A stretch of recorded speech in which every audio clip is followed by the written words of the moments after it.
As the government moves forward with its early years project and makes more decisions around programming, then I think that the gaps in service and the specific needs of children with developmental delays can't be ignored.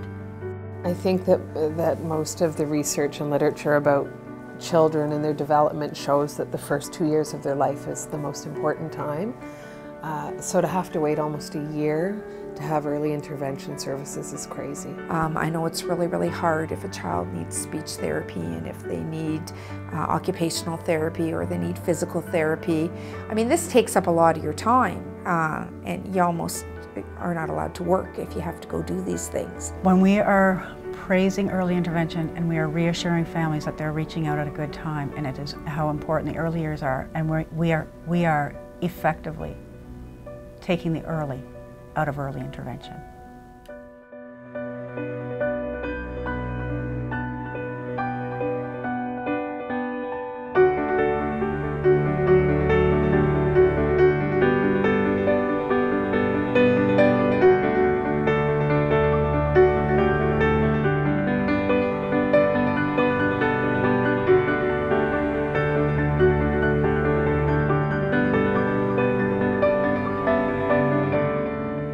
You can't even imagine the number of doctor's appointments you have with a child with special needs.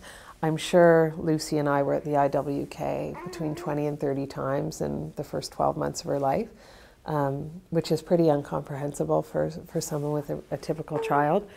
So you add on top of that therapy, on top of all of the medical appointments, and it's very overwhelming, especially for parents who have financial difficulties already.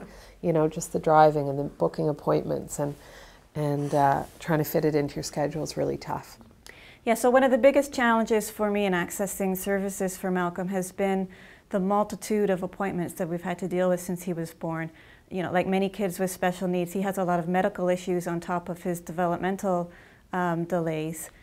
And it's, you know, appointment after appointment. There might be several different appointments at the hospital in a single week.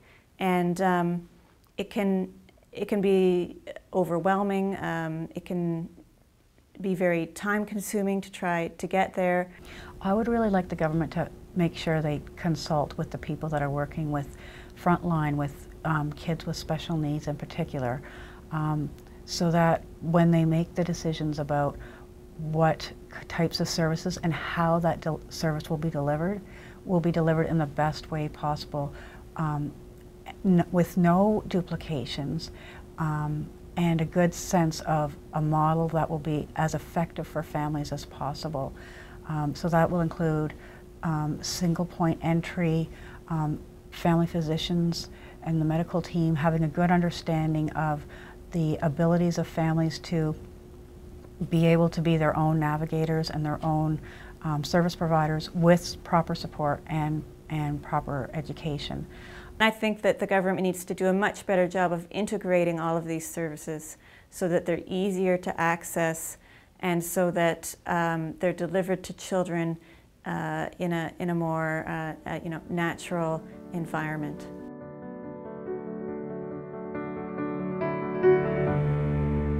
Everything is new to you when you have a child with special needs. You have no concept of all of the kinds of therapy they're going to need. It just makes it almost impossible to deal with and make a living too. So a lot of people end up being on the welfare system, you know, just because they can't work, they have to deal with their disabled child. I'd really like to see the model shift to one of parents as partners and parents as strong advocates for their children. And sometimes that means educating parents on what that is.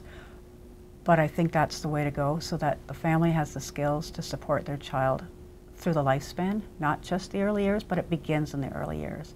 So having that family-centered principle model where parents as partners, parents creating meaningful relationships with parents so that they can advocate for their child.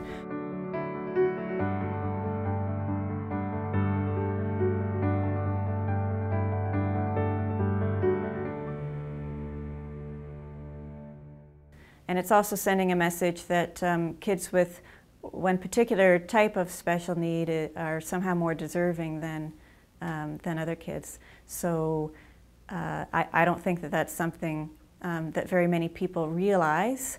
I think it's something that more people should be aware of, and I think that as they become more aware of it, then they'll be very concerned about it, because I think most people assume that the government is taking care of and providing appropriate service to all young children with special needs, not just those with a particular medical diagnosis. The government has announced, this wonderful funding for EIBI, which is early intensive behavioral intervention, but it's only available to kids with autism. My son was diagnosed initially with autism and then was reassessed, and then they took that diagnosis away. Sounds kind of funny to say it that way, but the second that was taken away, he lost access to all the services that he was getting. He was on the EIBI list. We had been called to set it up and to get him ready for school. He was no longer allowed access to it. He was seeing a speech therapist funded through the autism department once a week, and then he went to not seeing anybody for 6 to 8 weeks. He was put on a waiting list again. And his needs didn't change. Obviously from one day to the next, he was still the same child with the same problems. With some diagnosis, you'll see teams. So if you get diagnosed with a specific diagnosis such as CP, there's a CP clinic. Or if you have, if you're born early, there's a perinatal follow-up who follows you medically, both medically and developmentally.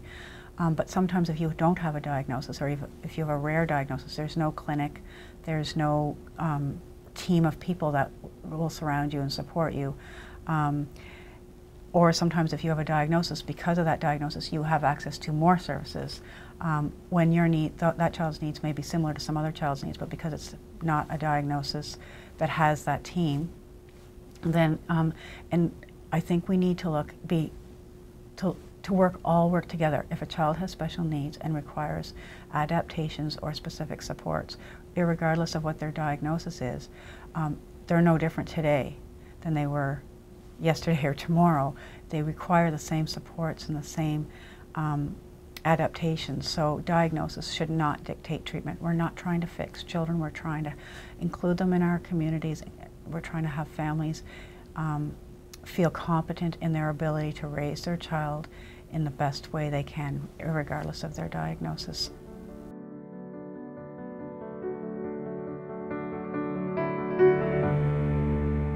The government needs to give more money to programming for kids with special needs. Early intervention centers should not have to spend their time fundraising. Their programs should be 100% funded.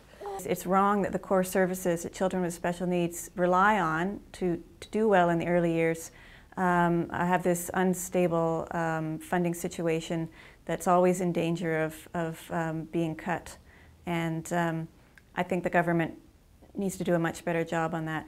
And more broadly, when we're talking about other early intervention services like physical therapy, occupational therapy, and speech therapy, there should not be wait lists beyond a month or two for these types of services. They need to either increase funding, or they need to start delivering those services in a more efficient and different manner, so that there's not this gap in service. Waiting and seeing is not helping our children be ready for school. It's not helping our families who are feeling desperate by times with the lack of services or the really long waiting list. So if we can really look to the people who are making the decisions to really understand families and their goals, which are more similar to people's goals than different. Everybody wants their children to be happy, and they want their child to thrive and be as ready for school as possible, and to be as independent as possible,